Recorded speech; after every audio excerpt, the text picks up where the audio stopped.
Yeah, what up? I don't feel that good. Welcome to the double dusted discussion. I know it's weird. This is not Garly Gorenstein. This is Big Lynch checking in with the intro. Harley had a little incident, so we're just going to leave his chair there and he'll show up. Yeah, you'll see. He's just bad tripping right now. I don't know. It's fucking weird. No lie, we started recording. He just fell out of his chair. So we all thought that I was number one to go with my foot and the diabetes, but somehow I beat him. And yay for me. But Donnie. Yes. Man, do you feel patriotic? Because Mountain Dew feels patriotic right now. And I know we've been talking a lot of we got into Dr. Pepper. Dr. Pepper knocked down Pepsi. I actually dug a bit deeper into the list and I saw who the top 5 drinks in America, what are the top 5 drinks in America? And it goes like this: Coke, Dr. Pepper, Okay. Pepsi, Sprite, Diet Coke, of course, number 4 or 5, Mountain Dew, Coke Zero, Diet Pepsi, Fanta, Canada Dry Ginger Ale. That one's a weird one sitting right Yeah, there. that's the only shit. Like everyone you said, I was kind of like, you know what?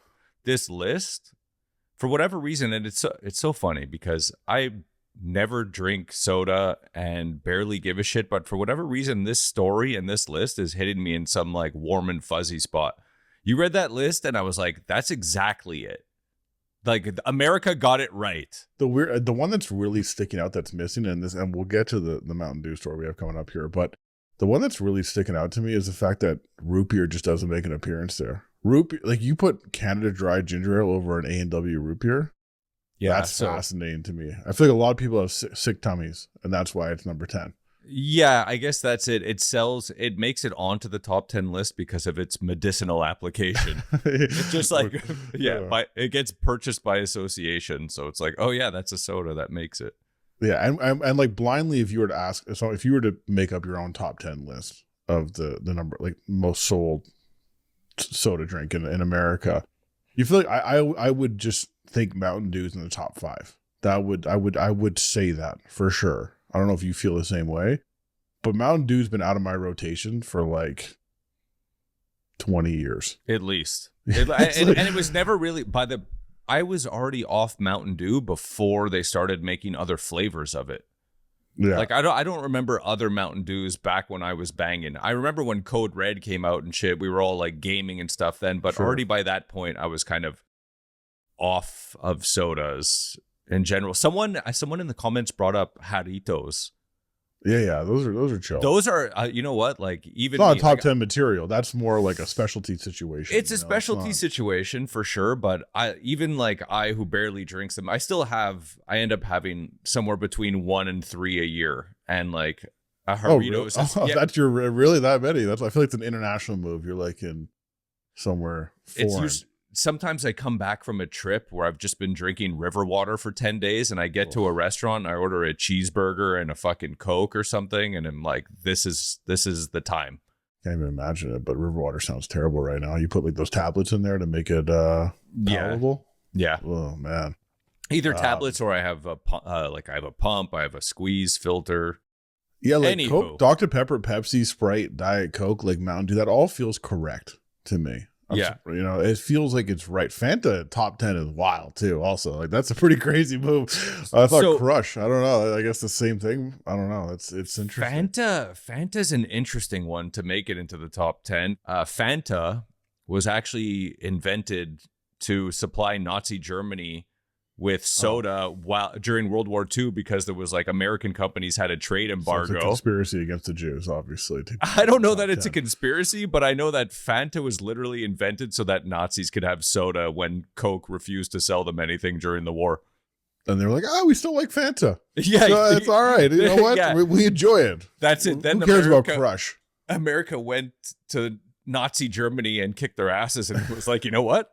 The soda they made's better. Yeah. They're like the soda they made. Your cars and your Fanta and your scientists are all coming with us. Yeah, it's true. The scientists were probably hooked on the Fanta, and that's why they all came to help them build, rockets NASA and shit. Yeah, Yeah. whatever. Whatever they were doing. It's so funny. We got pretty far off Mountain Dew now. Now we're at Nazi Yeah. scientists making rockets for NASA. Hooked on Fanta. Yeah, exactly. They're like, oh, come with us. We got all your Fanta supply right here. Mountain Dew. No, Mountain Dew's flexing their patriotism right now. In what sense? Well, they're dropping 3 new flavors, and they're always doing the most. They're always dropping new flavors. I feel like Mountain Dew's always got some fucking vibrant colored flavor available, and I'm always like, pass. Yeah, they're like inventing new dyes. Yeah, but here they are with this drink. So they're dropping 4th of July celebration drinks. Okay, and they don't mess around. They drop 3 new drinks. Like, here you go. And I feel like they're just recycling probably old flavors that they've already done before, and they're just rebranding. So they got red, white, and blue. Obviously, it's 4th of July. Come on. All yeah. Right. Here are the flavors. The Star Spangled Splash comes with the perfect combination of berry flavors, making it a dazzling red color. Okay, makes sense. So berry. So Star Spangled Splash is berry.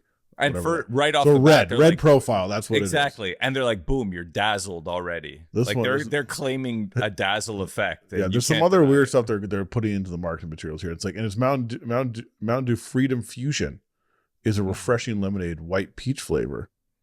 I'm not so into that. Give it a frosty white color, of course. Gotta get that. Well, you gotta support the. And then of course the last color. one, they're wilding. They're like, we're not even gonna give an excuse for this one. It's it's Mountain Dew Liberty Chill. I guess it's blue because it's chill, and it's a blend of 50 flavors. So I guess like is that how many stars? States. No, it's it's the continental states. Yeah. Okay, damn, they're really going patriotic on that. All mixed together to give it a blue hue and a berry taste. And they're like, take that, Alaska and Hawaii. Yeah, they're like. The funny thing is, like, did you notice how they're pushing this, Donnie? This is for you. This whole package right here, this whole setup is actually for Donnie, because Donnie was just talking about his river water he's been drinking. Well, whether you're heading out for a hike, packing for a boat day, or hanging with friends around the bonfire, there's a Mountain Dew for every outdoor activity. Never have I ever been on my way for an outdoor activity and be like, oh man, let me grab my Mountain Dew. No, but this for that matter, any soda. Right, but that's always been Mountain Dew's thing, right? They're like, it's Mountain Dew, so it was always about it was usually about biking. What makes it mountainous? Like, I don't understand. Like, I regular Mountain Dew, what is that? That's lemon. What's the profile? Yeah, it's kind of like that. It's like that Fresca kind of yellow something. Fresca should be top 10 in my opinion. Fresca's the top 10. Yeah, all day. that's because you have diabetes. But yeah, I need that zero sugar. Yeah, I gotta hunt it out. 0 calories, 0 sugar. Give me that aspartame. Exactly. Oh man, that fucking colon cancer. But yeah, no, Mountain Dew. I remember when we were kids, their marketing was always kind of like downhill biking, snowboarding. It was extreme. It was like X Games. It was extreme. Exactly. It was a soft drink for like kids that liked X Games. I was never mad at it. If you had a 2-liter Mountain Dew, I'd get down. But I'm never really buying Mountain Dew. Yeah, not me neither. But there was always a bottle somewhere. You'd be like, I'll try some, because all I would drink is pretty much like Coke and 7-Up and Canada Dry when I was a kid, and root beer also. A&W, or at the time Barks had dropped, and their marketing was sick. They had all these commercials where like a guy would be walking and the dog would bark. Remember the Barks commercials? Those are the best. Yeah, exactly. So like I bit hard on the Barks marketing when I was a teenager. Yeah, that's what I'm saying.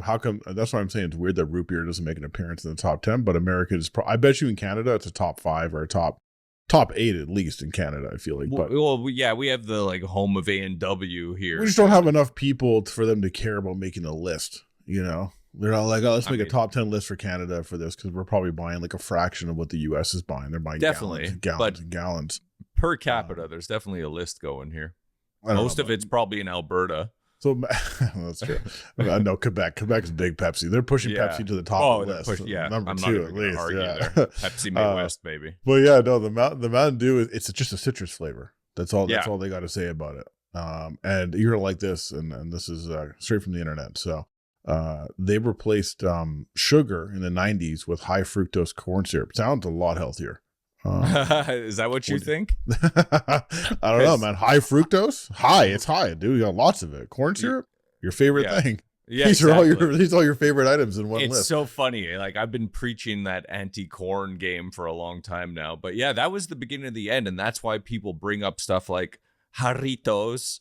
And when I was saying that they have that Dr. Pepper flavor that's made with real sugar, Yeah. I was saying there was the Donnie flavored Dr. Pepper. Yeah, like, of course. That's It's like cane the way. sugar or something. They got big hot dog news coming up right now. Tell me. Huge hot dog news.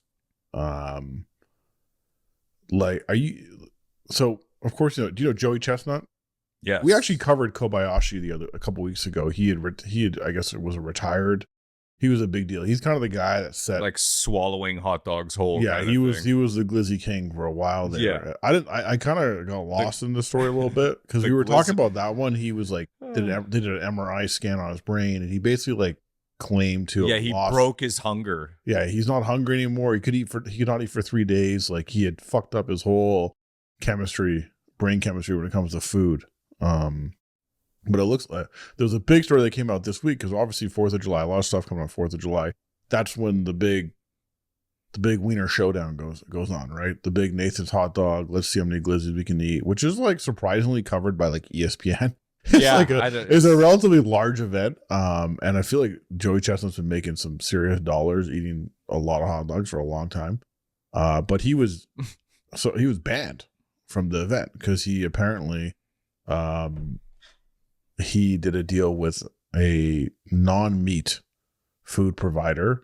Okay. And somehow that is like messed up his ability to participate in this event. Yeah. They were like, you went liberal, bro. Yeah. You went soy. No, they want exclusivity. I think that's what it is. Like they're like they need exclusivity on the on hot dogs only. So like if he ends up eating like an Impossible dog, it kind of messes all up.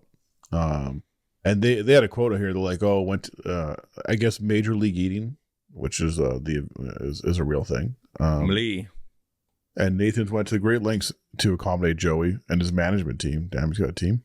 Agreeing to an appearance fee because they only win like $10K, I think.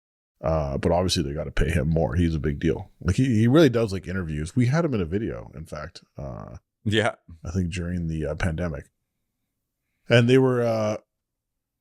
And they wanted to compete for a rival unbranded hot dog eating contest on Labor Day. So they gave him all these stipulations. He could eat another hot dog contest. And so it seems like they said for nearly 2 decades, we have worked under the same basic hot dog exclusivity provisions. What are these exclusivity provisions they're talking about? I think it's like, remember when Epic Mealtime was with Hormel?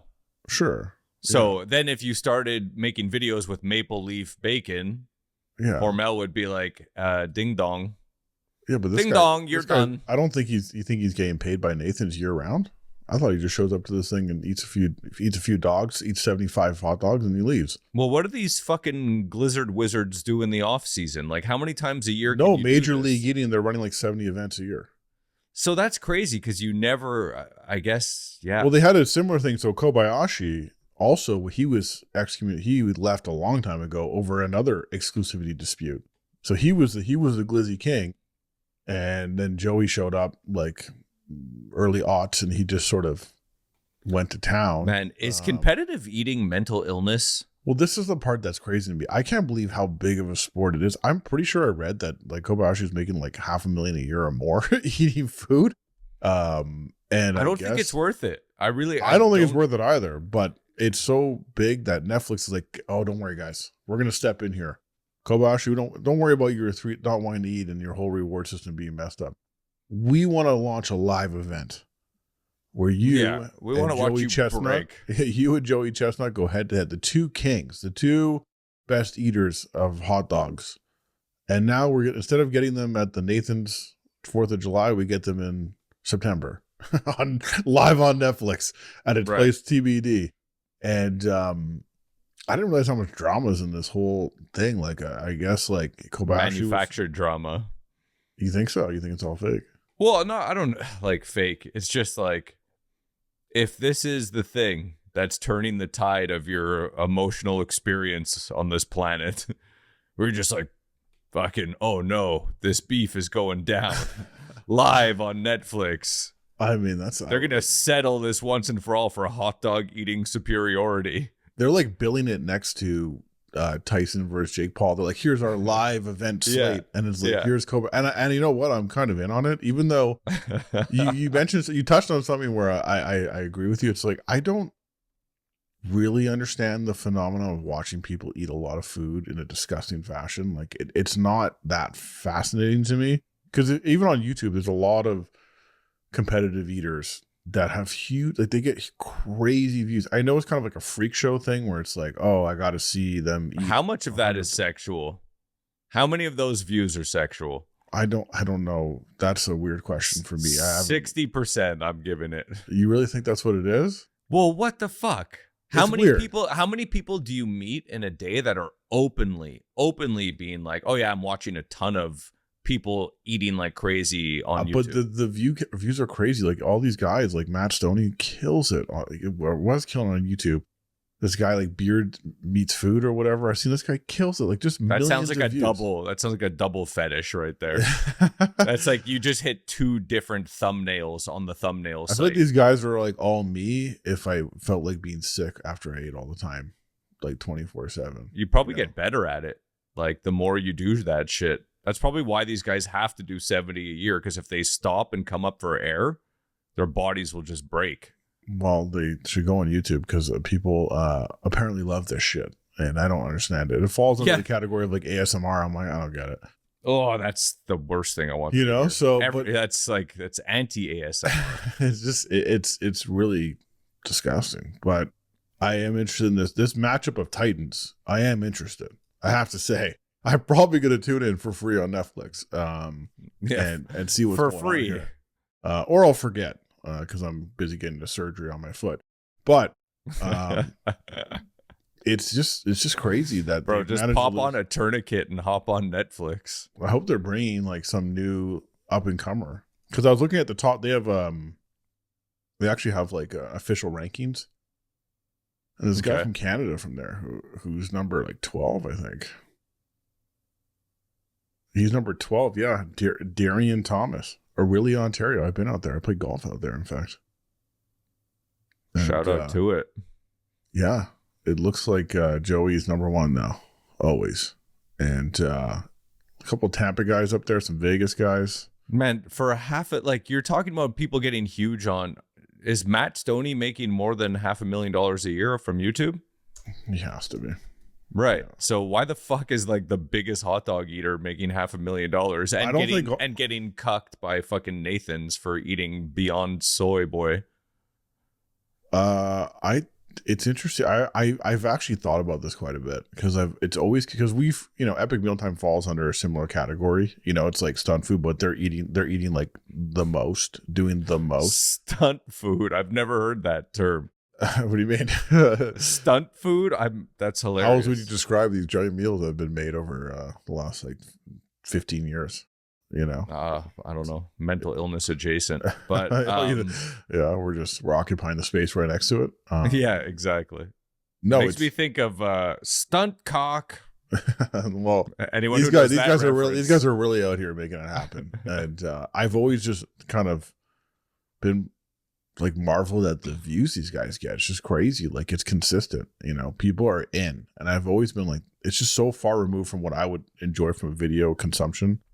And I've always thought like, why aren't the rest of them doing this? And some of them are. I think there's a guy called Badland Chugs who like chugs like 2 liters of soda, like really fast. And so some of it, like, it's a great short clip, but to watch an entire YouTube video, we did do a video with this this woman in Japan, Yuka, and she sat there for an hour and just domed like the most McDonald's I've ever seen. I remember this. We were at like YouTube Japan studio, and like just me and Harley went to meet up with her. She didn't speak a word of English, and you just watched her eat and like talked and spoke English to her, and she just nodded. Yeah, pretty much. Yeah, I remember watching. Yeah, this. She was just nodding in agreement while she ate like the most amount of McDonald's, and she was half the size of me. And it was just like, I guess she said she never feels satiated, and that was like part of her gift, I guess. Yeah, it's never feeling satiated, so she just ate all the food, and I was just like, wow, curse. It's a lot of food. I can't believe I sat here and watched this for an hour.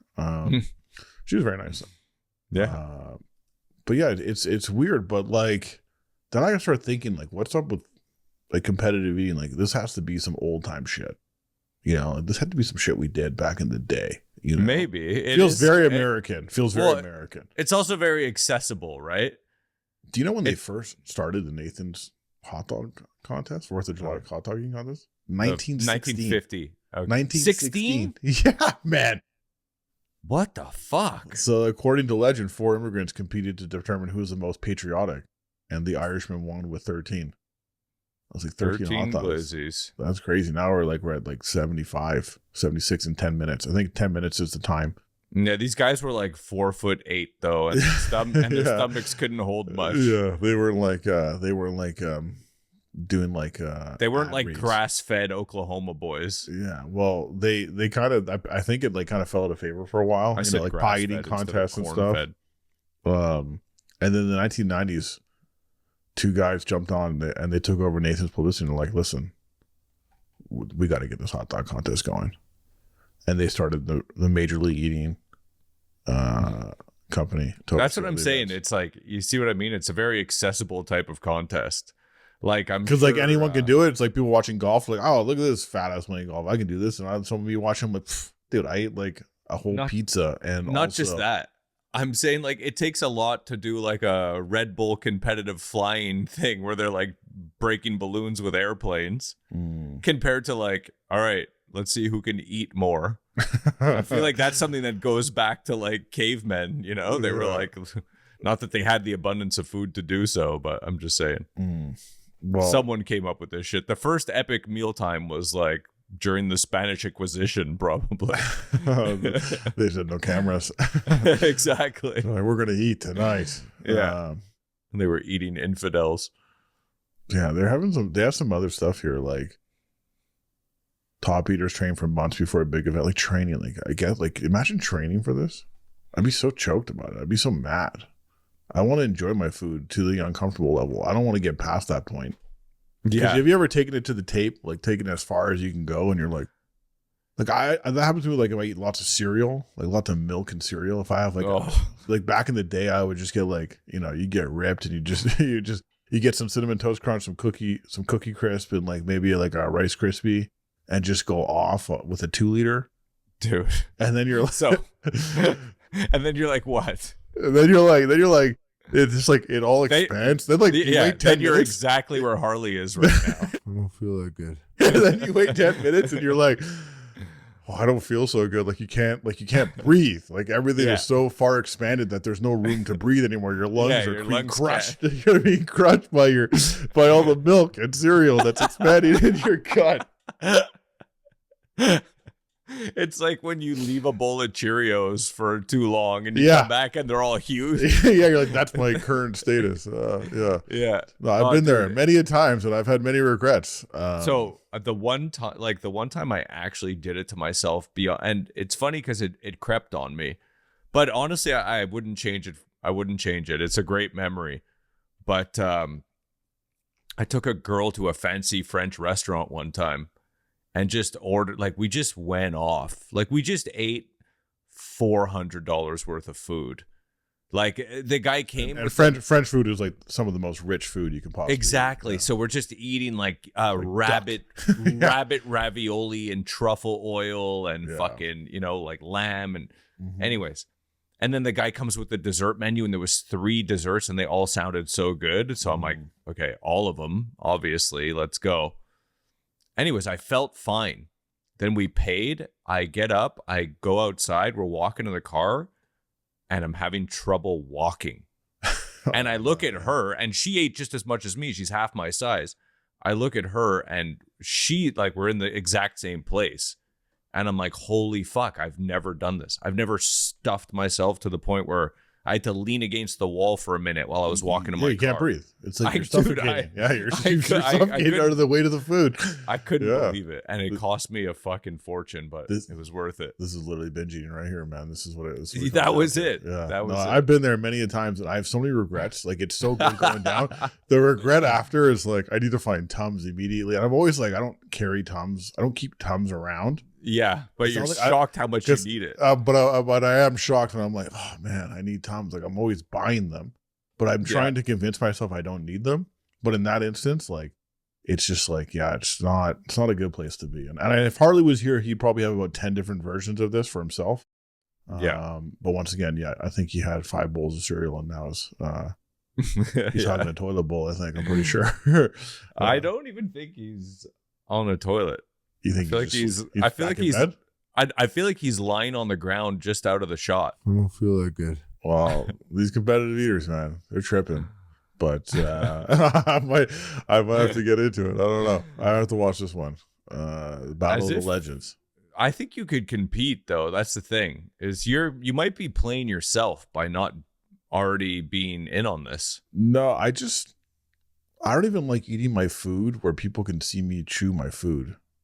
Do you understand? Yeah, I do. That's why that's why you eat in your car so much. That's why I eat it. Like I like to eat. I like to move in silence. You know. Yeah, I like to move where like in and out of the camera shots. I don't need to be like dipping my food in water and then shoving it down my throat and all over my face. And not to say that sometimes I get so lost in the sauce or caught up in the beef that I don't. I make some mistakes. Hold on, pause. Yeah. Caught up in the beef. Yo, that's the name of our fucking comedy tour 2025. Caught up in the beef tour. Right, catch us fucking what dates on our website. I don't feel that good. Well, look, it's enough about competitive eating. And maybe I will become a competitive eater one time. I don't know. We'll see. We'll see how life turns out for me. That you compete in everything. When you're bagging your groceries, you're competing with the line. I'm just surprised that you like to eat in the darkness. Yeah, well, I feel shame. I'm surprised you're not trying to shame taking over, you know. You big dick your bagging, but you fucking you mangina you're fucking eating. You tuck. Listen, Tucker, bro. Not all of us are perfect, so maybe one day when I lose all self-respect, I'll get out there and make it happen. I did see something that was particularly interesting to me. And I feel like we don't get this here, but it's one of my favorite items that I no longer eat because in fact, I know I'm joking. I would lose a foot if I continued down this path. And this one specifically, I love a 7-Eleven Slurpee. Big on 7-Eleven Slurpees, especially in Canada. I feel like our Slurpees are maybe a bit better than the US. I could be wrong on that. I've literally never had a Slurpee in my life. I've had like a million slush puppies and slushies, ices, slosh for people who know what slosh is. You're lying right now. It's impossible. I've never had a Slurpee. Dude, when have I really been around 7-Eleven that much? We don't have them here.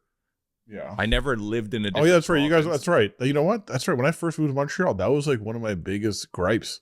Yeah, we don't have 7-Eleven. Like a slush puppy, it just can't really. It doesn't really work. It's like little balls of ice, and then they put the sugar in after, and it like depends. You always finish the sugar before the ice, and it's just like the mix. It doesn't mix correctly. You need the mixing to be done on site at 7-Eleven for it to work. There are slush puppies that are mixed better, but yeah, when we were kids, they would give you a cup of syrup, and you'd go put like the icy shit in it, and it wasn't very good. Well, remember you would ask for pumps. Yeah, you'd ask for more pumps. So it's like being at the baseball game, like being in Little League, and they'd have like because like the easiest one to do because it's just ice and then the mix, right? We're literally talking about the 90s though. For a long time, it's been mixed in the machines and you pour it. No, 7-Eleven, they did both, and 7-Eleven. I used to get Slurpees all the time, big bite combo. We talked about the hot dog there. I used to get a hot dog, a Slurpee, and a bag of chips for like $3. But they're dropping a 7-Eleven Slurpee drumstick. Drumstick. So is this like a Slurpee float? Like how is that? No, so the drumstick is the form factor they're going to go with. Okay. So they're going with a drumstick. So just how you expect like the cone with a little like cardboard top you rip off and like you unravel, you know, and you just eat it like an ice cream cone. That's the format, but it's Slurpee flavor. And so so it's a drumstick that tastes like Slurpee. Pretty much, yeah. And you know what's Slurpee, like undefined? Do you know what I mean? Like Slurpee to me, like I like a Coke flavor or like a watermelon flavor Slurpee. Like I like, if I'm building a Slurpee, I like you mix for sure, but the base is always like a cola. Cola is always the base for the Slurpee. And then there's always like some type of really sweet, whatever's the mix that day, because they don't always have all of them operating. Watermelon's very hype.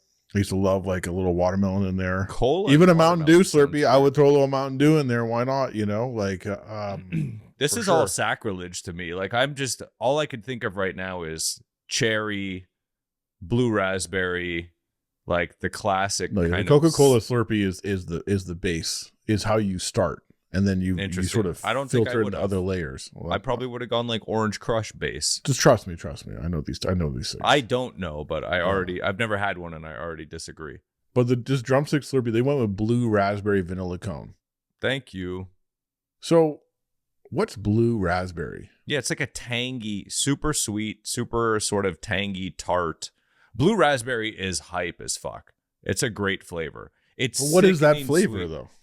It's sort of like a sweet and sour, tangy sort of gummy bear. Hold on. Well, Hold on. What do you got there, bud?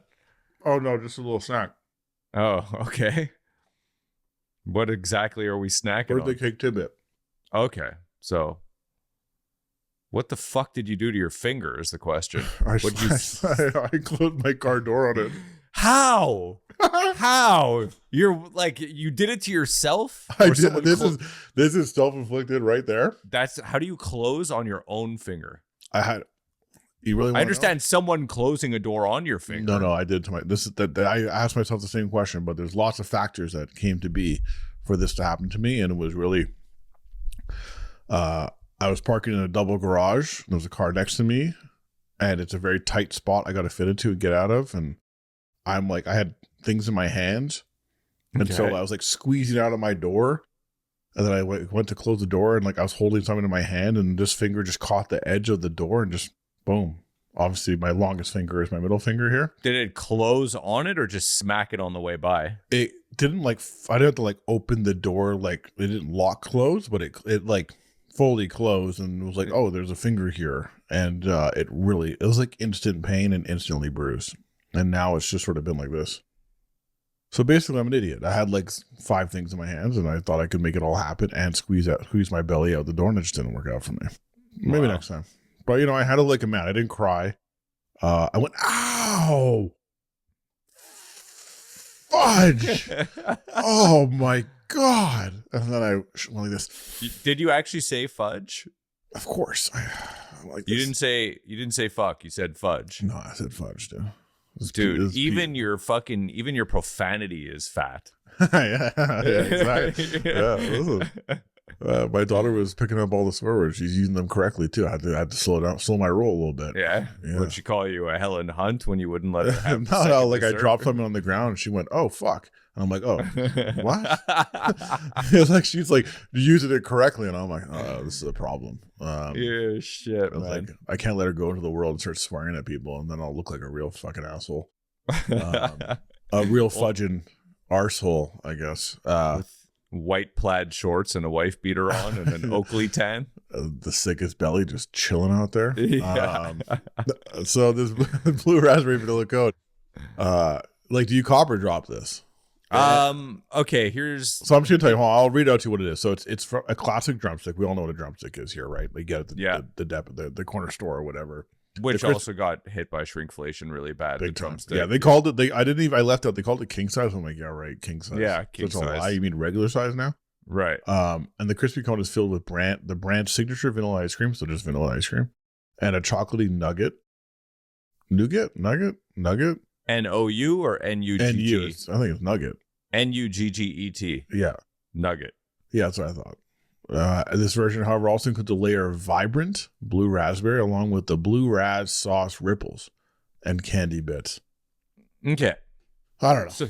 So love blue raspberry, not necessarily in an ice cream format. For me, that's sort of a gummy experience or a slush puppy. Love drumstick and ice cream. Vanilla is actually my favorite thing. Like, out of all the ice cream flavors, I think a well executed. We've had this discussion, but for people that are only joining it, episode 87, vanilla is the best fucking ice cream. Like, out of everything, out of all the balsamic bullshit that's out there nowadays. Although there are some crazy gelatos out there.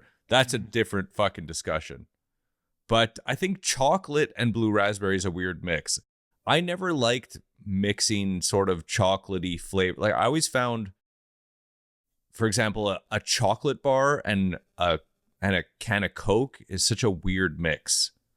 Like, I could do a chocolate and a Sprite more than a chocolate and a Coke. I feel like chocolate doesn't mix that well with sweet things.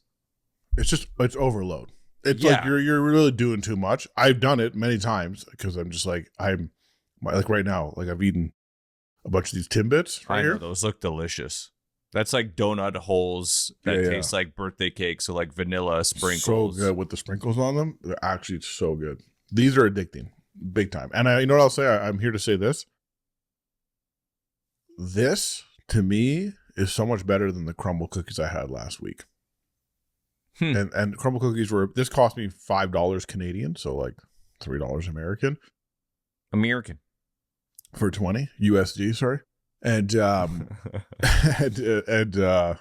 and I like, you can't even, it's just a better experience overall for me. Dude, a good donut honestly hits hard. So hard because you have Harley's still he's still passed out from a good donut right now. I don't feel that good. Yeah.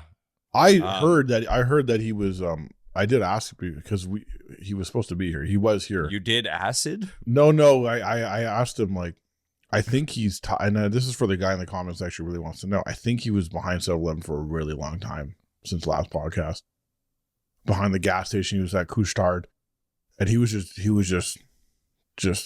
glizzing it up big time. Glizzing it up, big time in the alley next to the. He was competitive eating back there. Yeah, big time.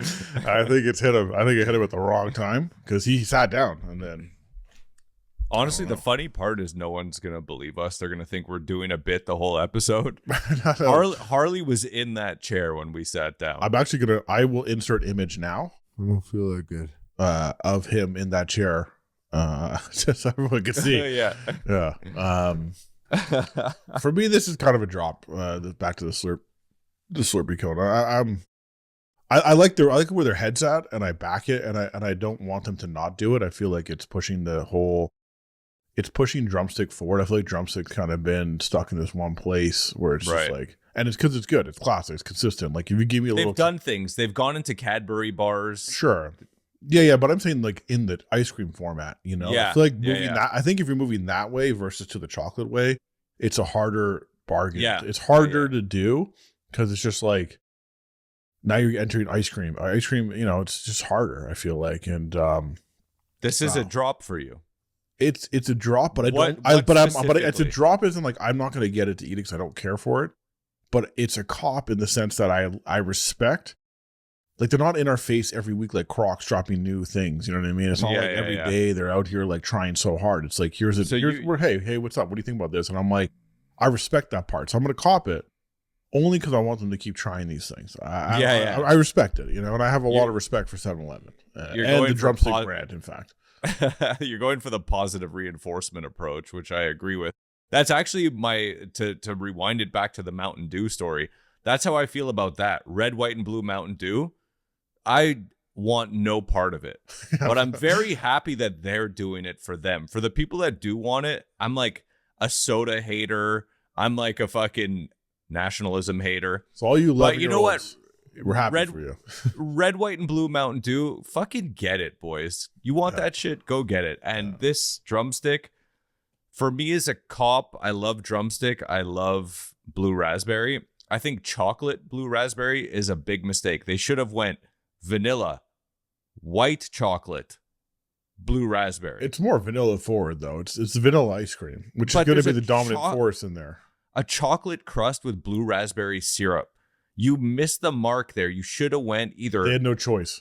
Not chocolate though. Go. This is an chocolate. operations thing, Donnie. This is like they were in the factory and they're like, how do we make this happen? And like the one thing they're like, we can only add one thing. Yeah, we couldn't change. Like we could change these like little like squirts we put in there. But exactly. But we can't change the outer like chocolate reinforcement thing because that chocolate reinforcement is a big deal. Like that layer of chocolate between the cone, machining, the machining between the cone and the ice cream, I feel like is a big deal.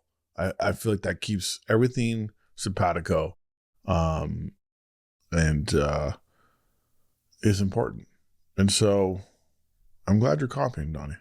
I'm in on it. And like honestly, it's funny. I'm like this is a weird episode. Harley's gone. I don't feel that good. Donnie loves soda and fucking supporting new flavors of ice cream. Like this shit's off the rails at this point. Well, this is definitely off the rails, but you know what? We'll see if Harley ever comes back.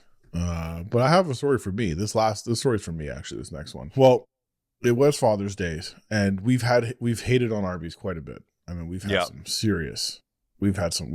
we've learned through the research and through many past episodes that Arby's really doesn't deserve all this hate, because really they've been delivering their food on time and consistent, which is a very hard thing to do.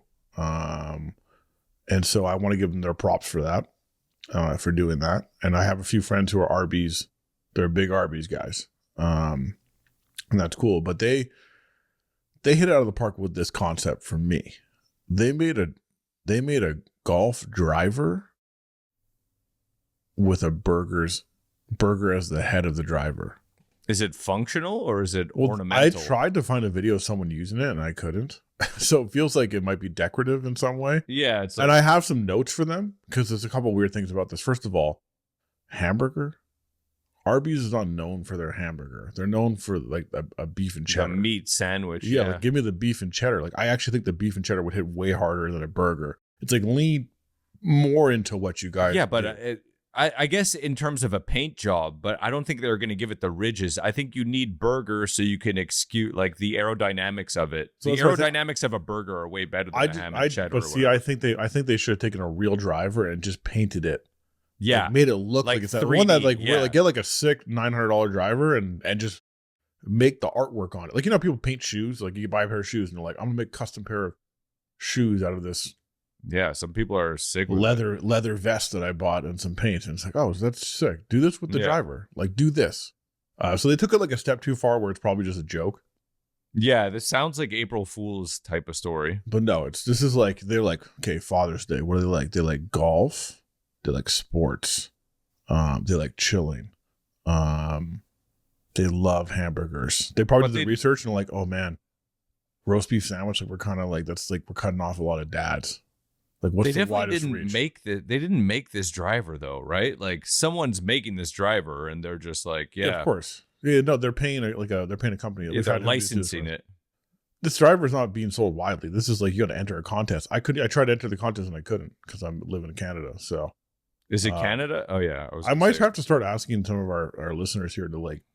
I come across these things and I can't do. I'm like getting annoyed. Yeah, we need I know I could use a VPN, but I just don't care. Like until we get a VPN sponsor, I'm going to stand against it. Until I get a sponsor. But, so that all that said, we can actually use like an international liaison. Yeah. What do you think of this though? You like this? Does it look cool to you? Or you just don't give a fuck? I mean, well, let's be clear. I don't give a fuck, but I'm here to talk to you guys. So, do I like this? I don't. Like Donnie's dad doesn't care about golf. Donnie's dad is in Taekwondo.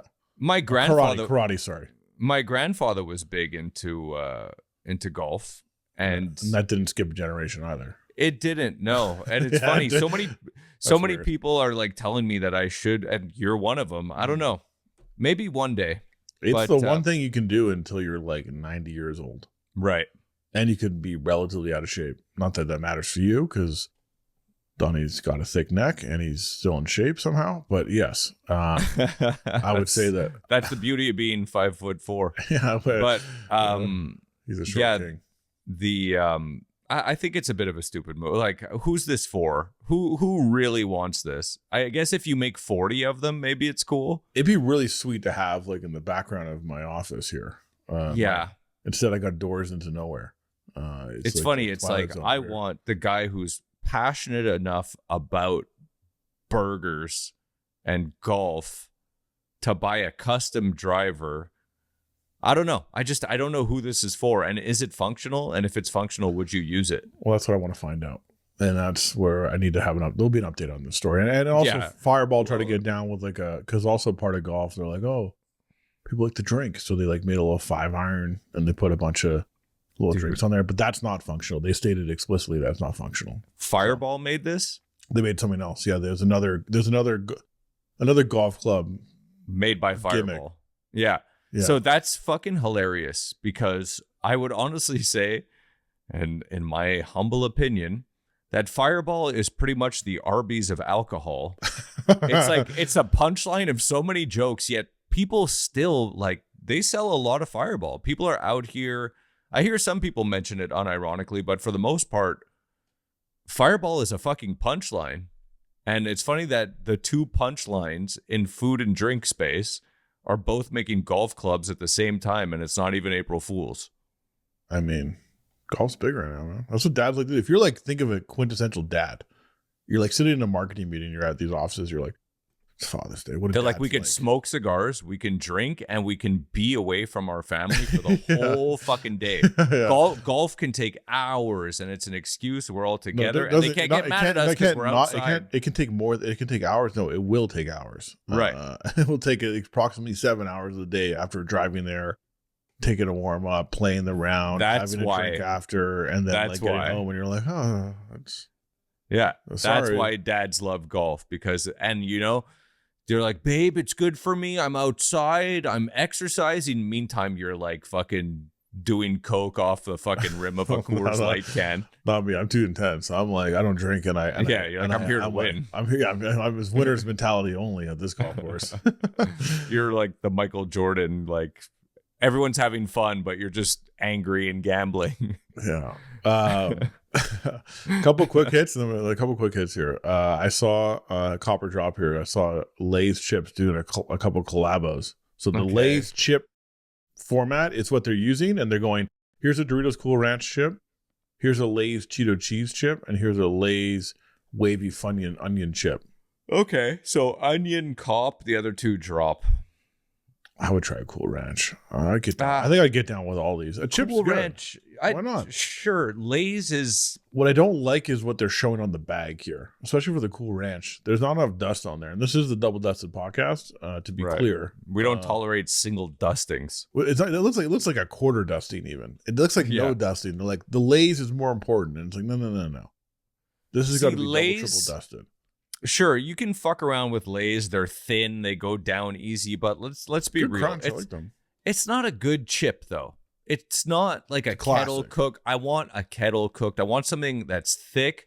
If I'm gonna get a classic chip, I'm going Ruffles over Lay's like 1,000 times out of 1,000. How about Old Dutch? Yeah, but that's more like, oh no, they are pretty thin. I would probably still go Old Dutch over. What about when Mark Messier was pushing Lay's? Were you eating Lay's? So that's to me, that's when Lay's were invented. No, I was before that, but yeah, I was unaware of Lay's until the Mark Messier commercial. That was 1994. That's the 90s for sure. Yeah, yeah, I believe that was 94. That was when I became aware of Lay's. I tried them. I was like, this commercial is so awesome. Tried Lay's. I'm like, okay, they're basically. Bet you can't eat just one. Is that what it was? Bet you can't eat just one. Is that what it was? No, that's Pringles. No, that's once you pop, you can't stop. No, I think that's what it was. He was always remember. He was always like clowning people. He was like, "Oh, bet you can't eat just one," and he's like in his hockey. Yeah, he was doing it on the ice. It's because they won the Stanley Cup that year. I'm pretty sure it was 94. Yeah, 1997.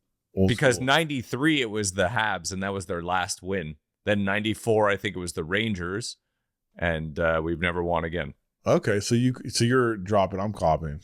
I'm copying. In fact, you know what? I'm going to speak copying for Harley. wavy onion. So let you know, Harley said he was going to be back in 5 minutes, and we currently are finishing the podcast. I don't feel that good. But he did say he saw these in the US of A, and did not care in the least. He wasn't even interested enough to be like, maybe. And he's someone who will probably try almost anything. So. Take that for what it is. He's dropping it. I'm copying it. Donnie's dropping it. And that's been our double dusted discussion.